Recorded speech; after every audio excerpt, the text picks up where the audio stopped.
السلام علیکم ورحمۃ اللہ۔ دوستو، حضرت ابراہیم علیہ السلام اللہ تعالیٰ کے حکم کے مطابق حضرت حاجرہ علیہ السلام اور اپنے ننھے بچے کو ایک بیابان اور بنجر وادی میں چھوڑ کر واپس چلے گئے۔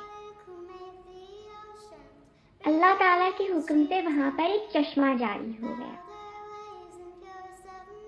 یہ پانی زمزم کہلاتا ہے۔ پانی کی تلاش میں ایک قافلہ وہاں آیا اور آباد ہو گیا۔ اس طرح اس ویرانے میں ایک بستی آباد ہو گئی۔ کچھ سال گزر گئے۔ حضرت اسماعیل علیہ السلام چند برس کے ہو گئے۔ حضرت ابراہیم علیہ السلام دوبارہ وادی میں تشریف لائے۔ حضرت اسماعیل علیہ السلام اپنے والد کو دیکھ کر بہت خوش ہوئے۔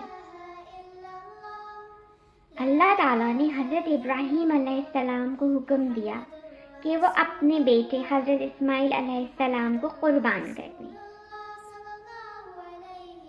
حضرت ابراہیم علیہ السلام نے یہ حکم حضرت اسماعیل علیہ السلام کو بتایا اور ان سے پوچھا، پیارے بیٹے، تمہاری کیا رائے ہے؟ حضرت اسماعیل علیہ السلام نے جواب دیا، ابا جان، آپ کو جو حکم ہوا ہے وہ کیجیے۔ اللہ نے چاہا تو میں ثابت قدم رہوں گا۔ حضرت ابراہیم علیہ السلام کے لیے یہ ایک بہت بڑا امتحان تھا۔ وہ اپنے پیارے بیٹے، جس کو ایک عرصے کے بعد اب دیکھا تھا، کیسے ذبح کریں۔ لیکن باپ اور بیٹا دونوں اللہ کے حکم پر بخوشی عمل کرنے کو تیار تھے۔ حضرت اسماعیل علیہ السلام نے حضرت ابراہیم علیہ السلام سے کہا، بابا، آپ اپنی آنکھوں پر پٹی باندھیں تاکہ آپ میرا چہرہ نہ دیکھ سکیں۔ حضرت ابراہیم علیہ السلام نے اپنی آنکھوں پر پٹی باندھی اور حضرت اسماعیل علیہ السلام کی پیشانی زمین پر ٹکا دی۔ ایک عجیب منظر تھا۔ زمین اور آسمان کے فرشتے اللہ سے فریاد کر رہے تھے اور اللہ سے رحم کی درخواست کر رہے تھے، لیکن باپ اور بیٹے کے دل اللہ کی محبت میں ڈوبے ہوئے تھے اور ان کو ذرا بھی خوف اور فکر نہیں تھا۔ حضرت اسماعیل علیہ السلام بالکل مطمئن اور خوش تھے کہ وہ اللہ کے حکم کو پورا کر رہے ہیں۔ اس سے پہلے کہ چھری حضرت اسماعیل علیہ السلام کو کوئی نقصان پہنچاتی، اللہ تعالیٰ نے حضرت اسماعیل علیہ السلام کی جگہ ایک مینڈھا بھیج دیا۔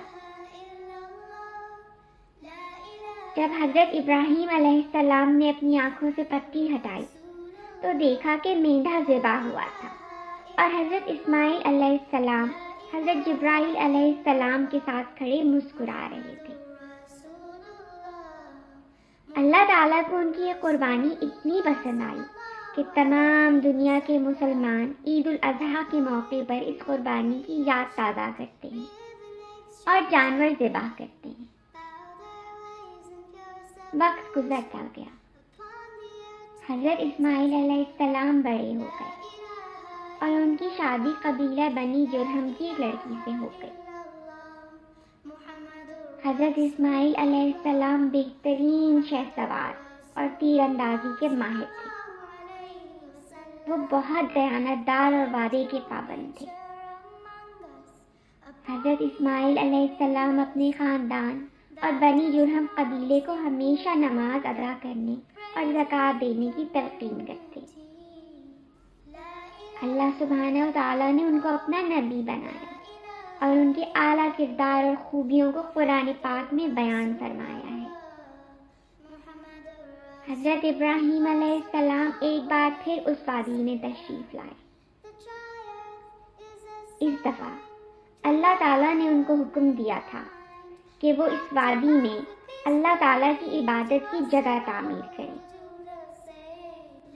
اللہ سبحانہ و تعالیٰ نے اس مقام کی نشاندہی کی جہاں پر عمارت تعمیر ہونی تھی۔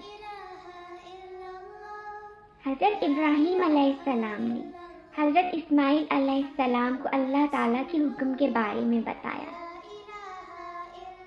حضرت اسماعیل علیہ السلام بھی اللہ تعالیٰ سے بہت محبت کرتے تھے۔ انہوں نے جواب دیا، بابا آپ بالکل ویسے ہی کریں جیسا کہ آپ کو اللہ تعالیٰ نے حکم دیا ہے۔ جب حضرت ابراہیم علیہ السلام اور حضرت اسماعیل علیہ السلام نے کھدائی کی تو ان کو وہ بنیادیں مل گئیں جو حضرت آدم علیہ السلام نے رکھی تھی۔ اس زمانے میں پتھروں سے تعمیر کی جاتی تھی۔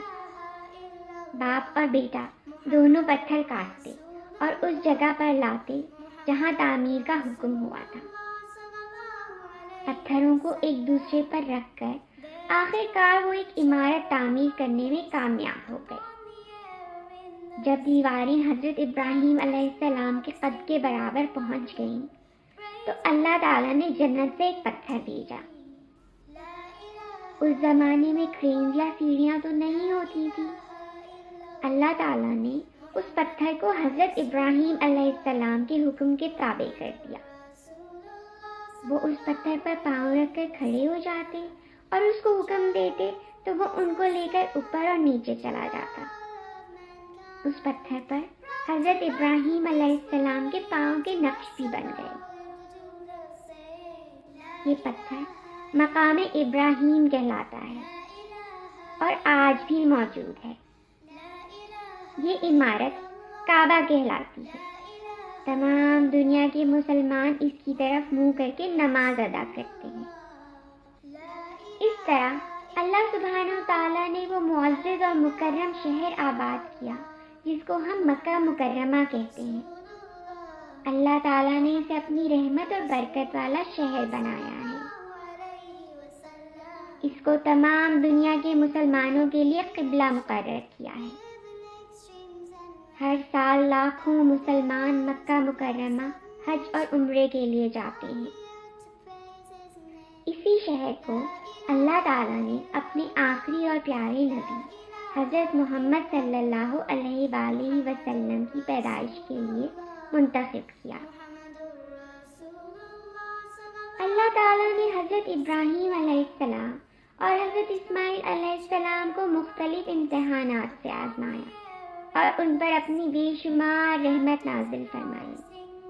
حضرت ابراہیم علیہ السلام کی اولاد سے ان کے بعد آنے والے تمام انبیاء اور رسل پیدا ہوئے، اور حضرت اسماعیل علیہ السلام کی اولاد سے مکہ مکرمہ میں ہمارے پیارے اور آخری نبی حضرت محمد صلی اللہ علیہ وآلہ وسلم پیدا ہوئے۔